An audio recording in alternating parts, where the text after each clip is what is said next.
Godišnje zasjedanje Svekineskog narodnog kongresa, kineskog tijela najviše državne vlasti, danas je prije podne završeno u Pekingu. Hu Jintao, Wu Bangguo, Wen Jiabao, Jia Qinglin i drugi partijski državni čelnici su prisustvovali zasjedanju. Predsjednik stalnog odbora ovog kongresa Wu Bangguo je predsjedavao zasjedanjem.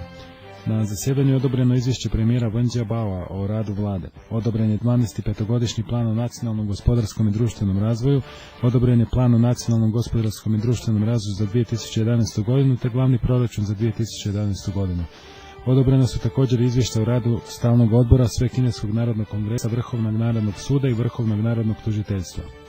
Wu Bangguo je u govoru na zasjedanju izjavio: u novom polazištu trebamo dodatno ojačati i poboljšati zakonodavni rad, promicati znanstveno i demokratsko zakonodavstvo, usavršavati socijalistički pravni sustav s kineskim karakteristikama, posvetiti više pozornosti djelotvornoj provedbi zakona, očuvati autoritet i dostojanstvo Ustava i zakona, unaprijediti administraciju u skladu sa zakonom i sudsku pravdu, povećati društvenu zakonsku svijest i pravnu ideologiju, u potpunosti provesti osnovnu strategiju u vladavini prema zakonu, te svim naporima graditi socijalističku zemlju po zakonu.